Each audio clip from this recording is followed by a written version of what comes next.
پھر پیارے محترم بھائیوں، رمضان المبارک کا عظیم بابرکت مہینہ جاری و ساری ہے، اور پچھلے جمعۃ المبارک اور اس سے پہلے بھی یہ بات بتائی گئی کہ ان رمضان المبارک کے ایام میں جہاں برکتیں ہیں وہاں نسبتیں بھی ہیں۔ جس طرح 3 تاریخ یعنی سیدہ فاطمہ الزہرا رضی اللہ تعالی عنہا سے ہے، 10 رمضان المبارک حضرت خدیجہ الکبریٰ رضی اللہ تعالی عنہا سے ہے، تو ایسے ہی 17 رمضان یعنی آج جو شب شروع ہوگی، 17 رمضان حضرت سیدہ عائشہ طیبہ طاہرہ رضی اللہ تعالی عنہا سے نسبت والا دن ہے، اور آج ہی کی رات کو نسبت شہدائے بدر سے بھی ہے کہ 2 سنہ ہجری میں سب سے پہلا یہ معرکہ ہوا حق اور باطل کا، جسے یوم الفرقان بھی کہا گیا، کہ حق اور باطل کے درمیان فرق ہو جانے والا دن، یعنی جس رمضان المبارک میں اصحاب بدر نے اپنی جان اللہ کے محبوب کے حکم پر دین اسلام کی سربلندی کے لیے پیش کی، وہ سال بھی بڑا ہی مبارک سال تھا، اور وہ ایام بھی بڑے ہی مبارک ایام تھے۔ تو ایسے ہی آج رات کو نسبت 2 عظیم نسبتوں سے ہے، ایک شہدائے بدر سے نسبت ہے اور ایک حضرت عائشہ رضی اللہ تعالی عنہ سے ہے۔ چاہے اصحاب ہوں یا اہل بیت ہوں، دونوں ہمارے لیے معتبر ہیں، دونوں کا مقام اور احترام ہمارے لیے بجا لانا یہ لازم ہے، اور اسی کا نام ایمان ہے، اور اسی کو توحید اور دین اسلام کہا جاتا ہے۔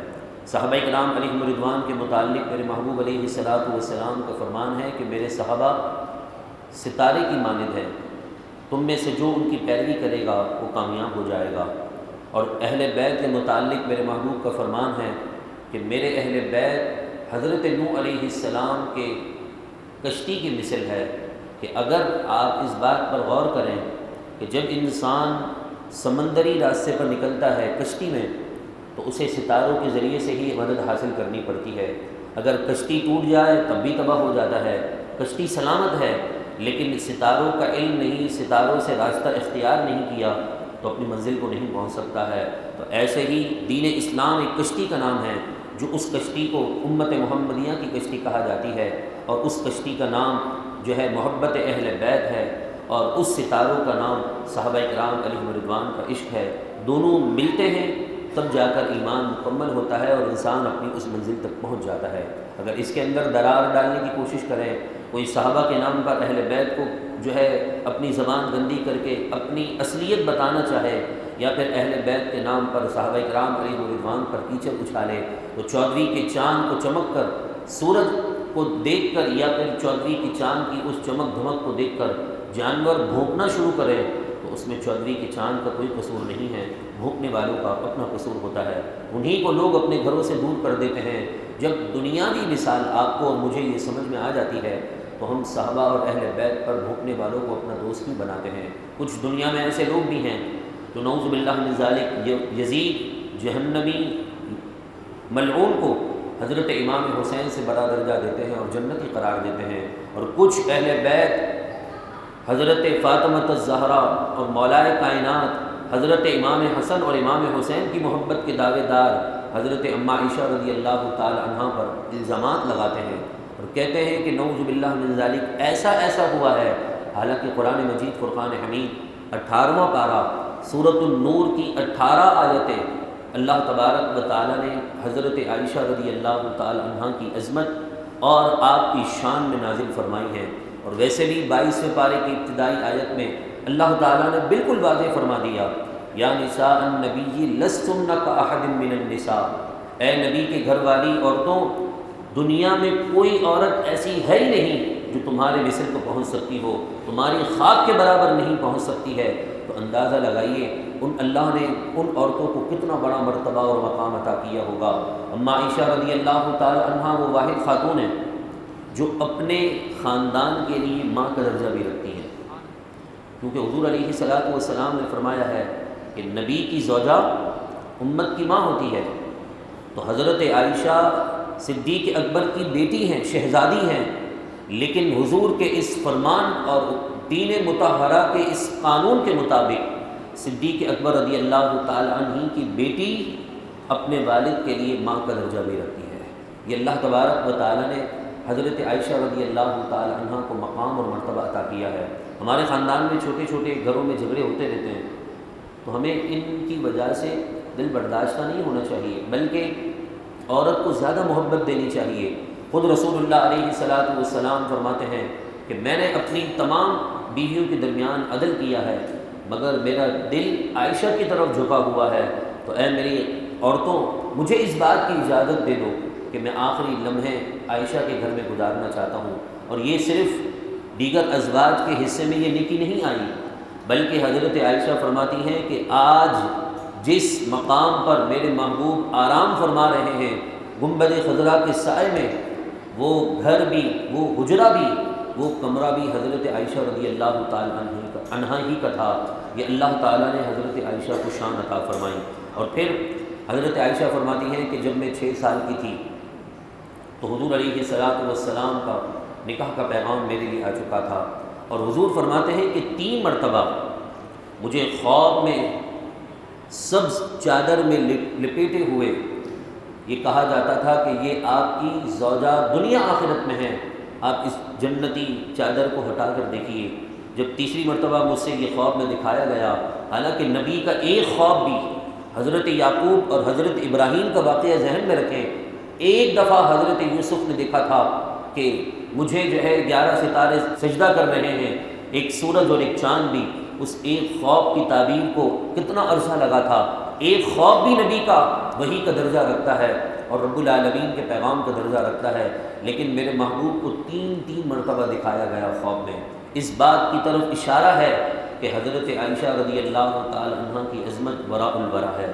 3 دفعہ دکھایا گیا۔ میرے محبوب فرماتے ہیں جب میں نے اس چادر کو کھولا تو اس میں حضرت عائشہ رضی اللہ تعالی عنہ کا عکس، یعنی حضور حضرت اماں عائشہ رضی اللہ تعالی عنہ موجود تھیں، اور بتایا گیا کہ یہ آپ کی زوجہ ہیں دنیا آخرت کے اندر۔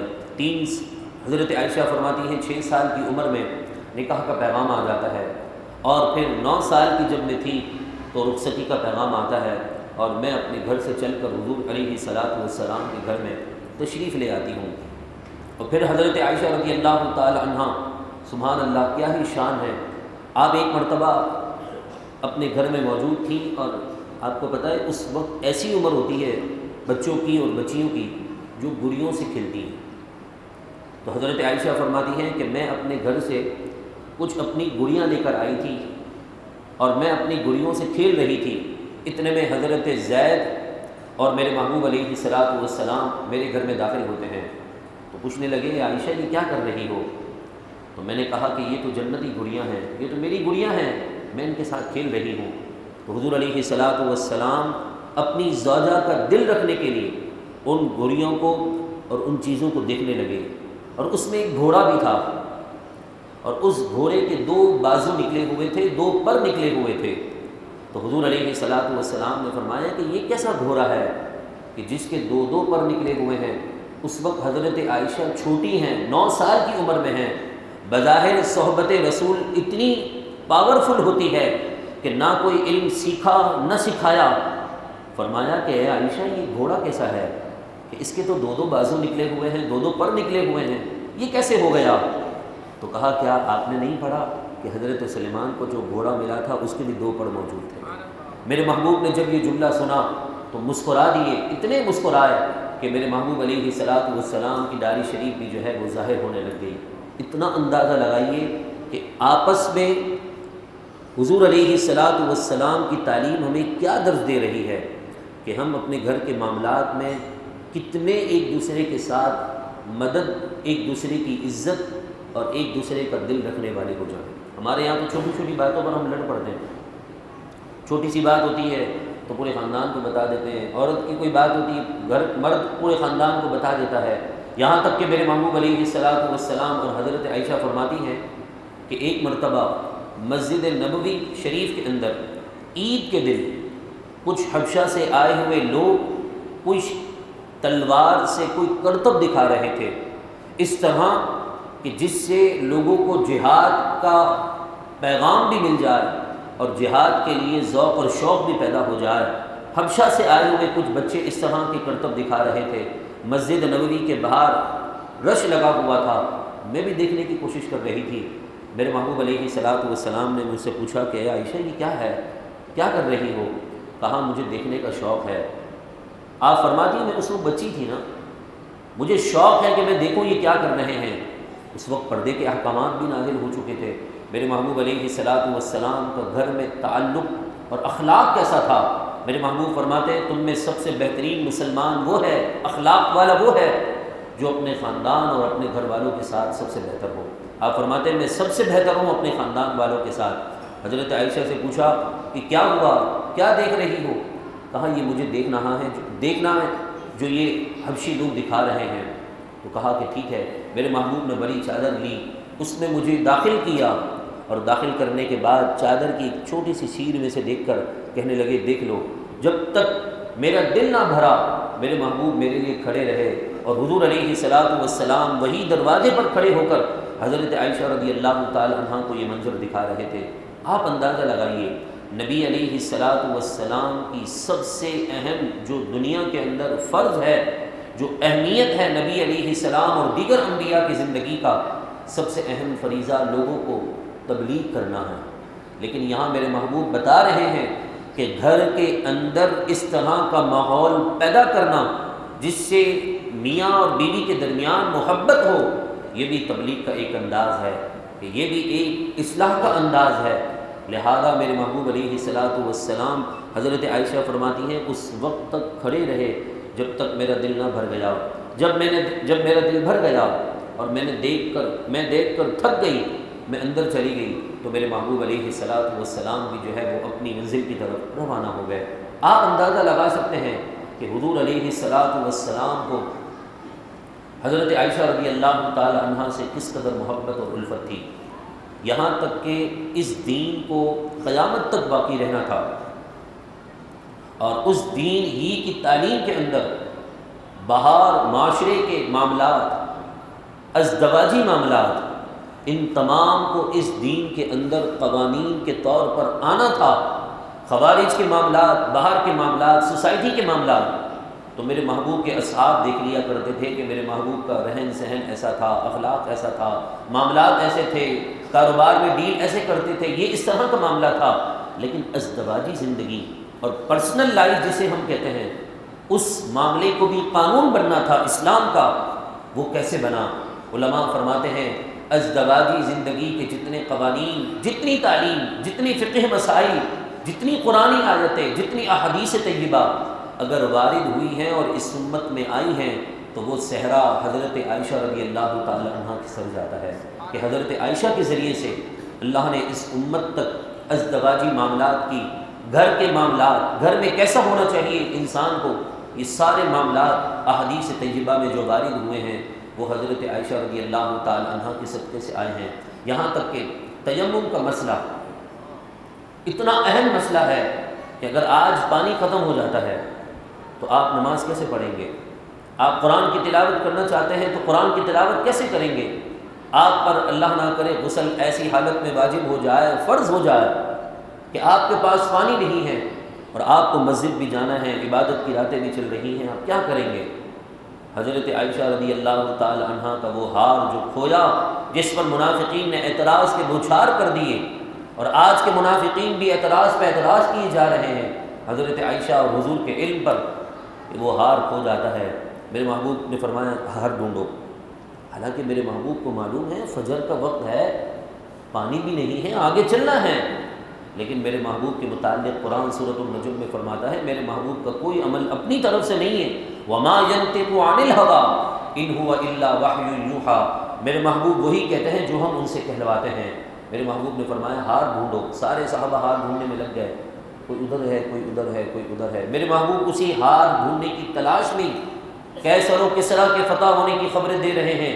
وہ وقت دور نہیں کہ مسلمان کیسر و کسریٰ کو فتح کر دیں گے، پاورفل ملک ہیں۔ اس طرف منافقین کہنے لگے کیسر و کسریٰ کی باتیں کرتے ہیں، یہاں ان کا ہار ان کی بیوی کا کھو گیا ہے، انہیں پتہ نہیں کیسی باتیں کرتے ہیں، کیسر و کسریٰ تو بہت پاورفل ہے، یہ کیسے ہو سکتا ہے؟ میرے محبوب علیہ الصلوۃ والسلام کو رب تعالیٰ نے یہ بات بتا دی کہ منافقین ایسی بک بک کر رہے ہیں۔ میرے محبوب نے سارے صحابہ کو جمع کیے، کہا جاؤ وہ جو اونٹ بیٹھا ہے نا اس کے نیچے دیکھو ہار وہیں سے مل چکا ہے۔ اب سوال یہ میرا ہے کہ اب اگر حضور کو ہار کا پتہ ہی نہ ہوتا تو حضور نے بتایا کیسے؟ یہ کبھی کبھی امتحان ہوتا ہے کہ سامنے والے اس امتحان میں کتنا اترتے ہیں۔ منافقین ہار گئے اس امتحان میں، فیل ہو گئے، لیکن میرے محبوب کے صحابہ جیت گئے۔ اس اعتبار سے ان کی زبان پہ کوئی حرف نہ آیا اور نہ ہی ان کے دل میں کوئی بات آئی۔ وہ سمجھ گئے تھے کہ کوئی نہ کوئی پیغام رب کا ضرور ہوگا۔ اب جب دیکھا کہ فجر کا وقت بالکل آخر وقت میں ہے، پانی بھی نہیں، کہا اب جلدی جلدی اب چلو کہ کہیں پانی کا بندوبست کریں۔ پانی نہ ملا، اللہ تبارک و تعالیٰ نے تیمم کی آیتیں اتار دیں اور فرمایا اے محبوب تیرے غلام اگر کسی ایسی منزل میں پھنس جائیں جہاں ان کے پاس پانی نہ ہو تو وہ پاک مٹی سے تیمم کر لیں، جو طریقہ قرآن میں بتایا ہے اس طریقے کے مطابق تیمم کر لیں، اللہ انہیں پانی سے وضو کرنے کے ساتھ نماز پڑھنے کا ثواب عطا فرما دے۔ یہ حضرت عائشہ رضی اللہ تعالیٰ عنہ کا فیضان ہے۔ اور پھر 17 رمضان المبارک کا وہ عظیم دن کہ جس میں آپ اپنے محبوب علیہ الصلاۃ والسلام، اپنے آقا اور مولا، میرے اور آپ کے آقا جناب محمد مصطفیٰ صلی اللہ تعالیٰ علیہ وسلم سے جا ملتی ہیں۔ یہ آپ کی زندگی کا پیغام ہے۔ آپ کو علم کا اتنا شوق تھا کہ آپ حضور علیہ الصلاۃ والسلام سے بارہا ہر بات پوچھ لیا کرتی تھی۔ دینی تعلیم، فقہ، قرآن، حدیث، یہ سب اللہ تعالیٰ نے حضور کے نالین کے صدقے سے آپ کو عطا فرمایا تھا۔ دعا کرتے ہیں اللہ تبارک و تعالیٰ ہمیں بھی علم نافع کی دولت سے مالا مال فرمائے۔